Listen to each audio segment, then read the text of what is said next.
Greyman! Greyman! Greyman! Greyman! Greyman! Greyman! Greyman! Holy YouTube video, Greyman!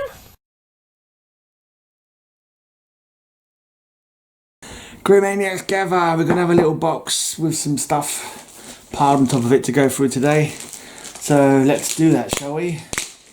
Yeah, let's do that thing. Let's do it right now.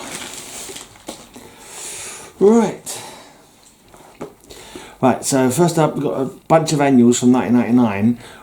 JL Ape, Guerrilla Warfare. The JLA get turned into apes. We did a banana themed cover slingers once. This is the only comics I could get really, because there were bananas on them, albeit not very big.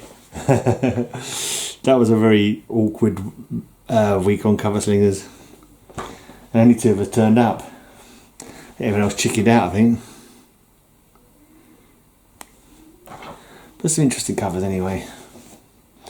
Amazons and apes. If you ever wonder what Wonder Woman would look like as an ape, there you go. Gorilla Wonder Woman. Max Monkey and Chimp Pulse. There's some good play on words as well. Some good puns. Behind enemy lines. Kyle Rayner's become a gorilla. And of course, if it's apes, it's got to be the Wrath of Grodd. So Grodd's done is Martial Manhunter as an ape, which doesn't make much sense to me because he's a shapeshifter, so he can assume any shape that he wants to. So I don't quite get that. Monkeys of Steel. So it's a Titano Metallo cross fighting against Ape Superman. But I see Lois Lane hasn't been turned into an ape, so maybe it was just the heroes that were turned into apes, not the whole of the world. It's been a while now, so I can't remember. But yeah, there's an interesting bit of DC history there. Not one for the ages, but a bit of fun. Right, next up we have a run of Atom. I'm surprised in this. It wouldn't fit in my Ray Palmer Atom box because that's full of Hawkman as well. But this is when Ray Palmer disappeared and Ryan Choi took over. Size isn't matter. Exploding from the pages of Brave New World. Yeah, he wasn't a bad little Atom, I thought. I quite liked these stories. He had this little stick that you can see in there that like allowed him to do some flying, and it had some kind of concussive attack, I think, I can't remember now. Eye of the Storm.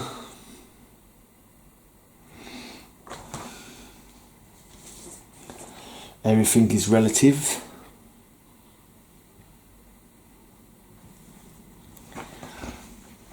I wonder if I could use this for In the Eye of the Monster. Nagla, mouths off. You can see right up her nose as well. It's like, must be influenced by Gil Kane, that up nose shot. I'm sure that's, what's her name? The woman who gets really, Giganta? Is it Giganta? I'm sure it's Giganta. But what's this about? Nagala, or whatever it was. Was she actually a monster? Can I use this for In the Mouth of Monsters cover slingers?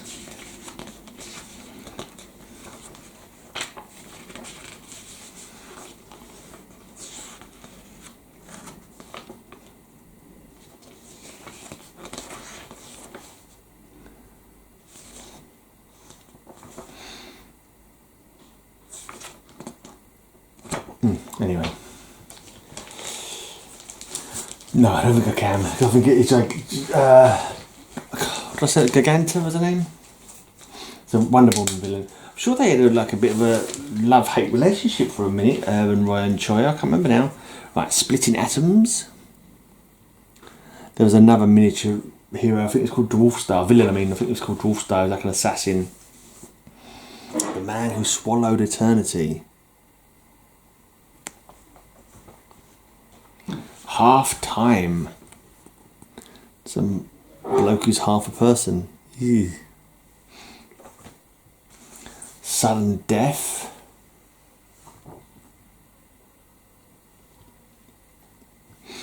Looks like Gail Simone was the writer on this. Unless there's someone else called Simone, I'm guessing it's Gail Simone. Lots of undead zombie looking things attached to it that I can't say I recall.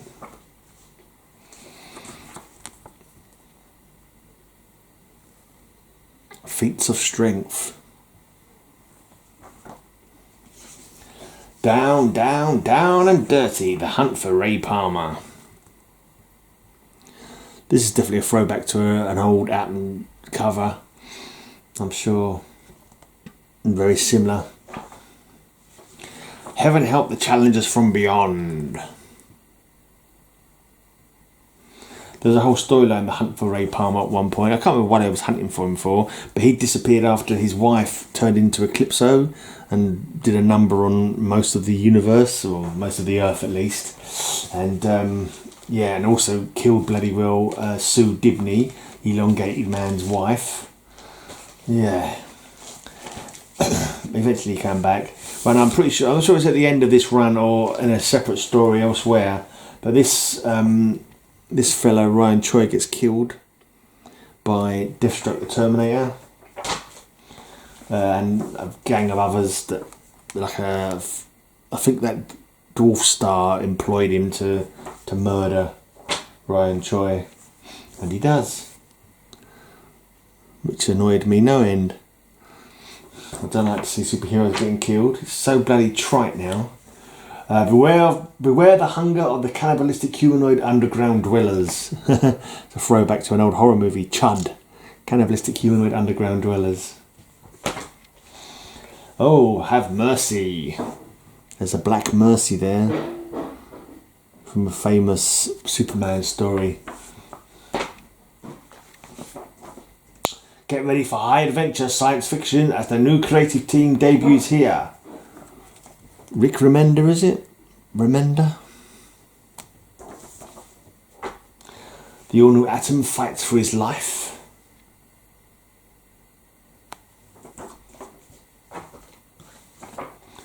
Attack of the creatures from beyond. In the clutches of Lady Kronos. I didn't know there was I forgot there was a Lady Kronos. Because yeah, Kronos is one of Atom's main villains. And the Fluronic Man as well. The Fluronic Man is an Atom villain. Right, here's a series you don't see very often. I'm not sure if I've seen any other channels ever show this character. He's Mexican, I believe. I think he's on like, maybe he's a Mexican American. I think he's Mexican American. I think he's in Texas, and like it's sort of do with like the border. Ooh, yeah, and illegal immigrants and stuff like that. Introducing DC's newest masked hero, special double-sized first issue, El Diablo. I really can't remember if he's got any powers. I don't think he's got any powers. I think he's just a tough guy who can fight, I believe. I can't remember what his story is even. I think he's some kind of government official or something, maybe. Maybe a lawyer. But I'm sure. Yeah, I think he's like I can't remember. Sometimes I read it. It wasn't the greatest run ever, to be honest. There's a bunch of missing children that he's on the hunt for. I think there were some stories to do with like people trying to get into America and other people not wanting them to come in and using violent force to stop them, that kind of thing. So yeah, hero of the people.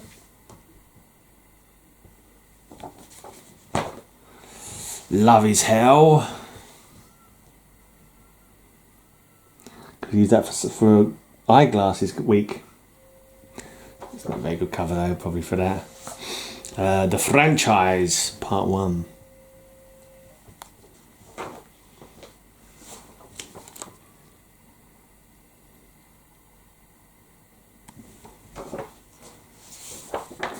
Reach for the sky, partner. It's the Vigilante.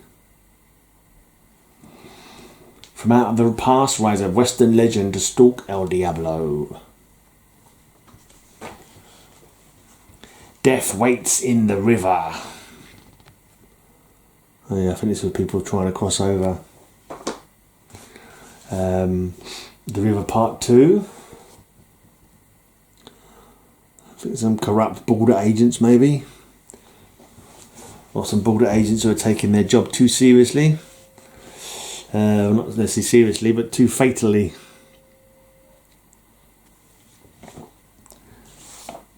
And that's it, just number 16.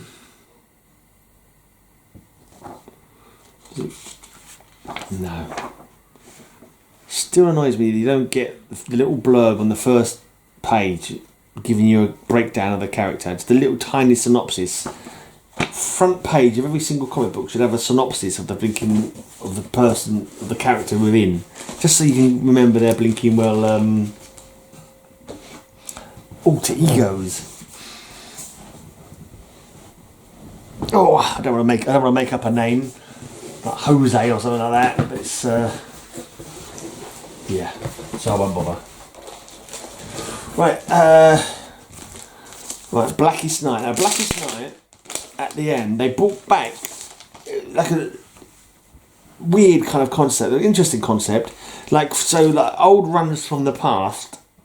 So, for example, it finished on number 73. They brought out years later a 74 as a Blackest Night crossover. It's a funny old concept. So I've got Blackest Night Weird Western Tales number 71.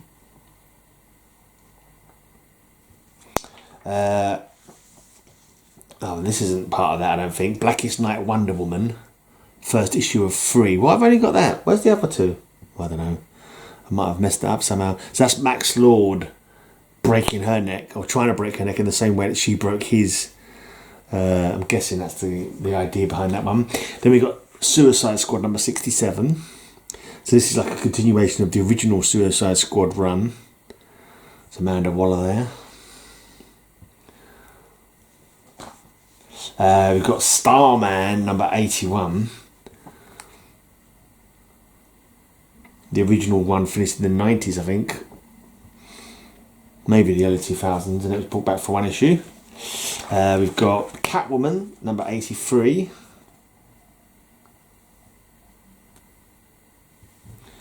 Right, The Phantom Stranger number 42. This is continuing on from the blinking Silver Age run that I've got the full run of now. And then you got the Atom and Hawkman. This is carrying on from the Atom and Hawkman. It started off as the Atom, and then Hawkman joined him after his comic book finished, and it went on as Atom and Hawkman for a while. So, right. So that was an interesting concept from the Blackest Night. Right. Then we have. Oh, blimey. They're in a bit tight. Right, Blackest Night itself, an 8-parter. First cover's pretty cool. That would lend itself to being glow in the dark, wouldn't it? If that was glow in the dark, that would be even better.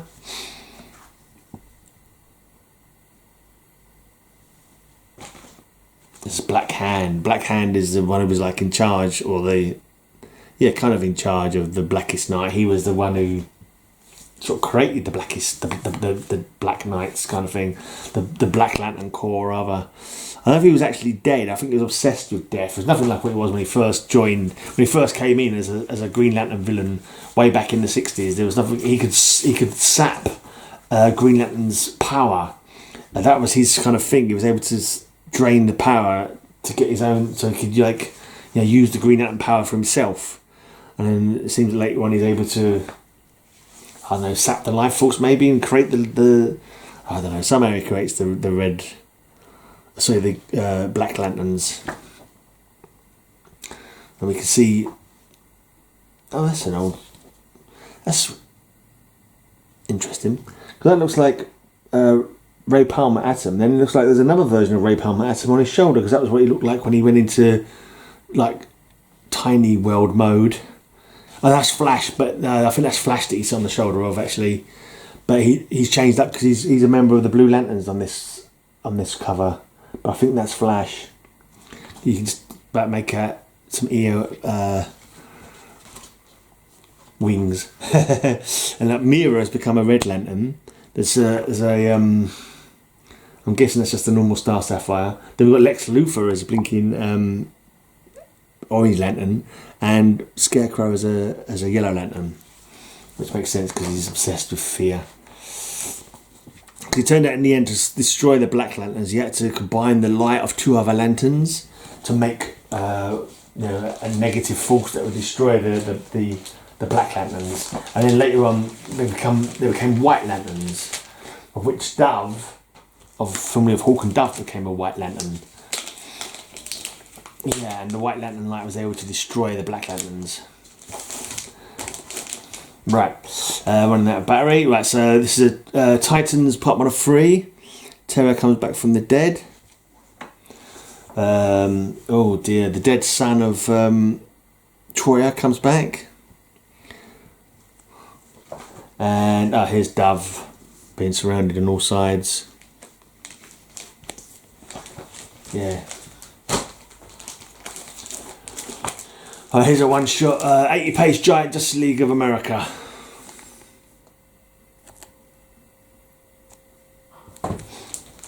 Right.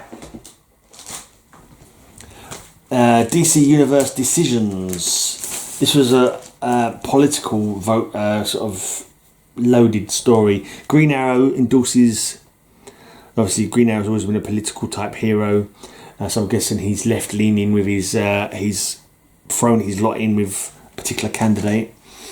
And then Guy Gardner, being Guy Gardner, I'm guessing he's on the opposite political spectrum of Green Lantern.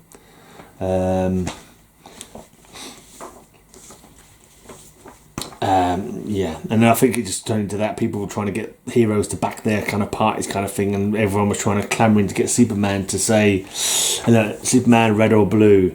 Is that the colours of the parties there? Yeah, it's red states and blue states, isn't it? Yeah, Superman red or blue. That's a good tie-in to hit when he was red or blue, wasn't it?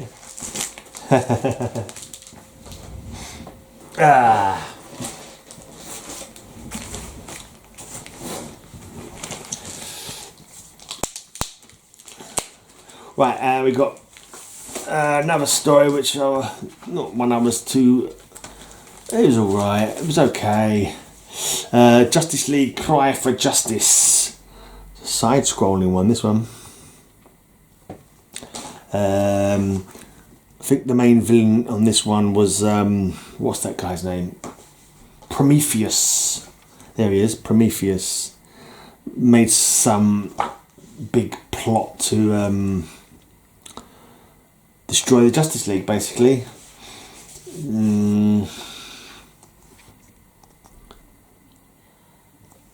Not the greatest of stories. It ends up with Leanne Arsenal, Roy Harper's daughter, being killed in a bomb.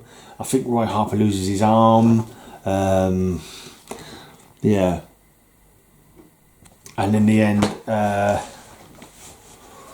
Green Arrow kills him. Prometheus, that is. So yeah, interesting.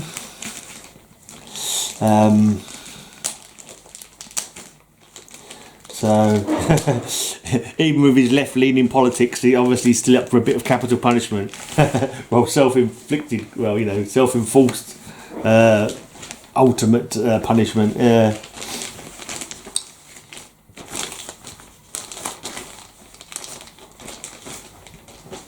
Right, Booster Gold. Nice, a bit of old 80s DC goodness. Is it Howler Mouse? Doesn't like Booster Gold? Not sure why. I never saw anything wrong with him. Most unusual new hero. Lightning Mad. I'll say Fighting Mad. I said Lightning Mad for some reason. Why would I say Lightning Man? Lightning Man doesn't make sense. This one has everything. Blackguard, Mind Dancer, and the minions of the Deadly Director. Don't miss it or Skeets will never forgive you. Skeets is his little robot assistant who's kind of like comes and goes depending on the writer, I think, whether he's actually still got him or not. So Booster Gold, most of you probably know, come from the future where he was like a disgraced sports guy from like the gridiron. He'd thrown matches on behalf of some betting group, and he was working as a janitor in a museum in the future. Wasn't happy with his lot, wanted to change things, so he goes back into the past using the time machine that was there. Yeah, he steals some stuff from the museum to make him a hero in our time. So he steals like a Legion flight ring and his force field suit, and yeah, comes back in time to try and make his life better, make himself a hero. He made stupid, wrong decisions in his own timeline. So he's not really he's not like a stone cold killer or a blinking thief, or but he's a little bit selfish, because when he comes back, part of his superhero bit is that he also wants to become rich. So he's sort of like a corporate superhero in a way, with his own corporation, Booster Inc. is it called? I think it is. It's a nice one. Murder over Mexico. You've got Hulk and you've got Cheshire in that one. Killer from the future, hero with a past.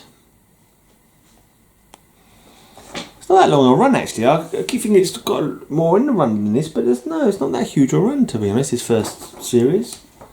I had a feeling it was longer than this, but Blinded by the Rainbow Raider.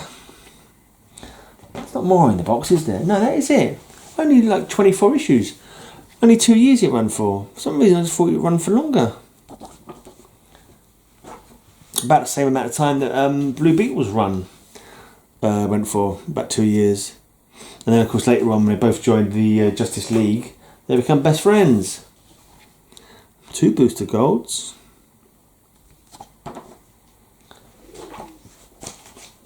And here we've got the Millennium crossover. Right, so actually went to 25. Booster goes out with a bang. Dan Jurgens, the writer. Did he create Booster Gold? He may well have done. Right, next up, another little shortish run. The Power Company. This was another corporate superhero related thing. It was basically someone, Joshua Power, I think his name was. Like a big corporate guy. Got lots of money. He had superpowers of his own. Yeah, and basically he employs superheroes to. So the first issues I think are all. Is it lots of? Yeah, there's a few of the first issues we were introduced to each of the characters. We've got Witchfire. I think later on she may have had a short run in a little bit of a stint in Shadow Pact. I think Witchfire might have been part of Shadow Pact at one point. I'm not sure now. Right, one of the Manhunters. I can remember the other one's name. It's Paul Kirk, and I keep forgetting the other one. I used to remember them. No, both of them. Right, this is Josiah Power. Black fella there. I believe he was also gay in this storyline. But he didn't do too much going into battle himself. He kind of like let the team do it more than anything. Skyrocket.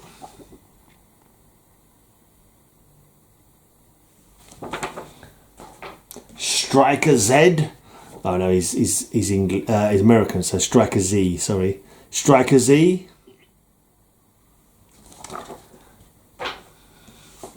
Sapphire.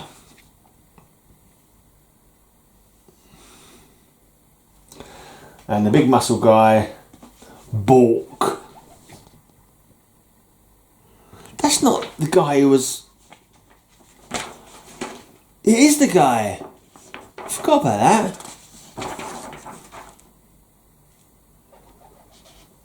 This is the guy I think originally as a villain in an old Brave and the Bold. Wow. And I didn't realise that was the same fella. He's getting punched out ages ago in Brave. I think it's Brave and the Bold. And he came. Oh, that's interesting. I don't know. I didn't know that. Maybe I did and I forgot. Right, and then we got still number one. Power Company is here. So you get to read all the origins before you get to how they get recruited, that kind of thing. Something has come through the Godstone and it is not of this world. Here there be dragons. And Buziak is the writer as well, Kurt Buziak. So yeah, you know it's good. You know it's good when he's writing it. A city burns and hell is unleashed. Yeah, he's one of those writers that I like. What I can remember of reading of his has always been interesting and good. Power, it's more than just his name. Executive action. The past can be fatal. Manhunter. Now, is he Paul Kirk or is it? I think actually he's not actually Paul Kirk or the other one. He's a clone of one of them. Last surviving clone of a highly respected hero. He's been a mercenary for years, but it doesn't say if it's Paul Kirk or. Oh, no, I can't. I'll have to look it up. I have to remind myself of the other one's name. I think there might even be a third one as well. I'm sure there was a third. Well, remember from the Millennium crossovers when the Manhunters were attacked. There was a Manhunter who looked exactly like the Manhunters who were the bad guy, robot Manhunters. Exactly the same costume as them, but he was human, but it was still called Manhunter and wore those colours. And there was a previous one to him who had a pet dog called Four, I think. Yeah, I can't remember. This is a cool look over this one like this. It's a bunch of weird, crazy looking alien things. And they said, "Excuse me, we're here for our 10:30.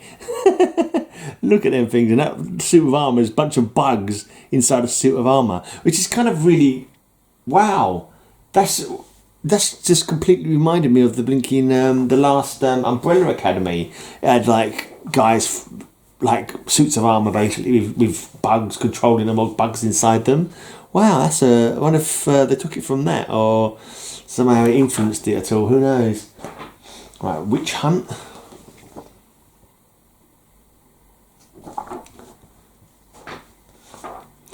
Hostile Takeover. Oh, Dr. Polaris. Against the name Skyrocket, was it? I can't remember what I said her name was now. But yeah, look, I don't think many of these characters saw elsewhere particularly. And it's not a hugely long run. Looks like 18 issues by the looks of it. Firestorm Decision, Witchfire's Discovery, Bork's Dilemma, and the Haunted Tank. Yes, the Haunted Tank does show up. And the Power Company, The Art of War. And then number 18, Finale.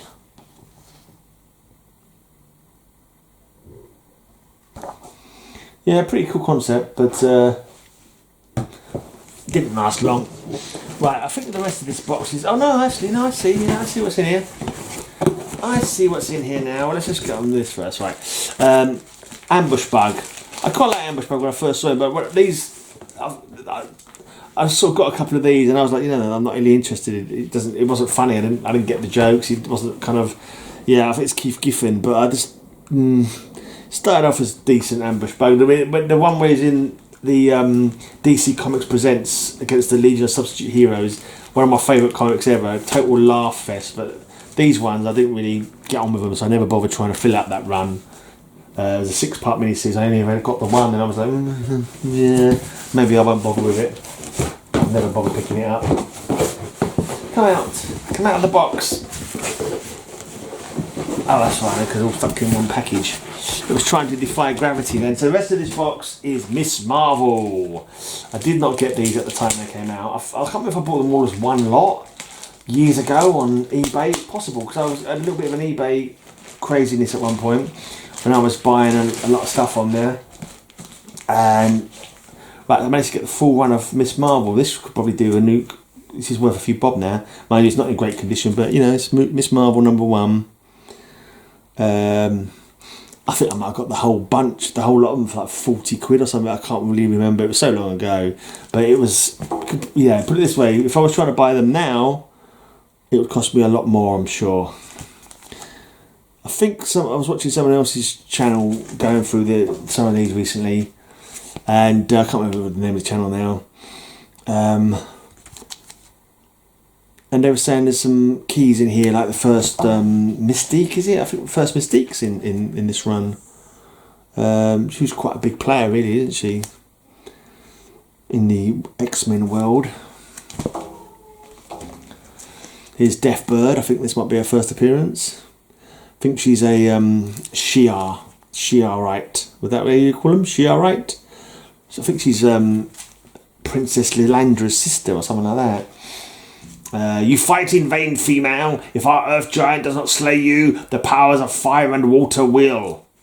Read that wrong. It's shall, not will. Anyway, Eve of the Elementals.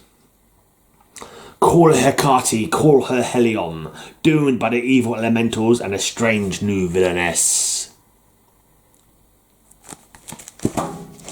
Bedlam in Boston. A new battle on Old Ironsides as Miss Marvel takes on two of the strangest villains of all.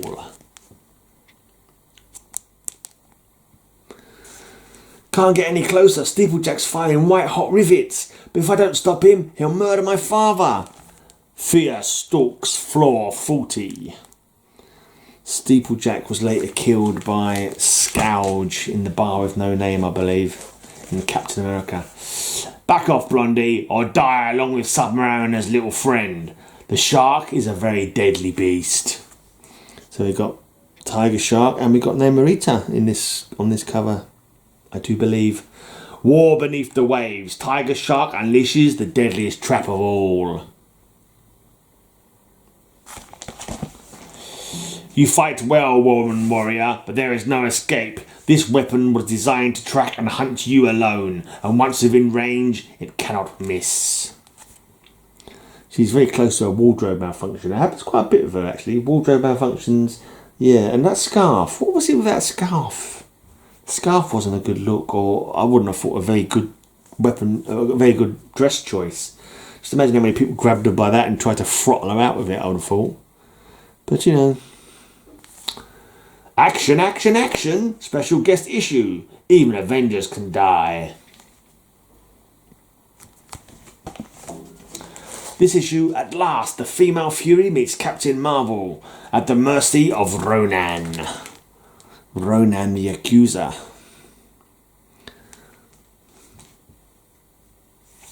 The lethal lizards from below begin a new era of greatness for the Fighting Fury. Oh yeah, new costume as well. And instead of something around her neck, she's got something around her waist, which is slightly less dangerous, I should think, than potentially being throttled by a scarf around your neck. All new action in the land of the lizard people. 1978. It's quite old, actually. I'm surprised how old these were. I forgot how old these were. I wouldn't mind giving this run a read. She was a pretty cool character. Nice action going on, from what I recall. Featuring a dramatic turning point in the life of Carol Danvers. Deathbird flies again.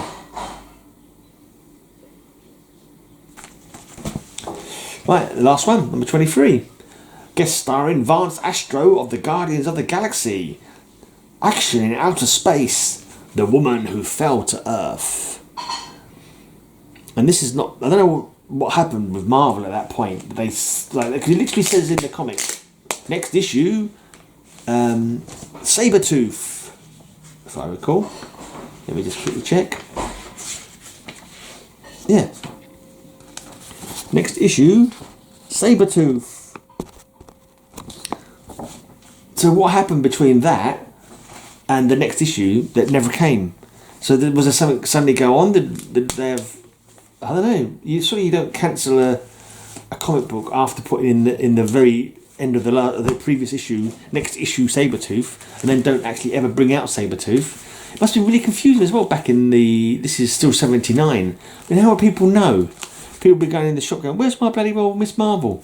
He said Sabretooth's going to be there. I like Sabretooth, but he never showed up. Apparently it was that story, that was the missing story, did eventually get shown in a Marvel Action Quarterly or something like that. I can't remember what they're called now. If it's a Marvel Action, it might be called. And they had like a few stories in it, and there was a few of them like quarterly, like spring issue, summer issue, autumn issue, or fall issue, as you foolish people say there in America, rather than autumn. No, it's autumn. Fall. Fell over. Stupid bloody Americans. Oh dear, that's going to get me a thumbs down. No, it won't, because anyone who watches this far is one of my friends, one of the true grey maniacs that only watch it to this point. Anyway, I'm off. Enough of my foolishness. Thanks for watching my comic books. Watching me looking at my comic books, me talking about my comic books. I'll be back again sometime soon with some more comic books. Ooh, at least I'm predictable. Anyway, until next time, have a great amazing day, and may all your news be good news.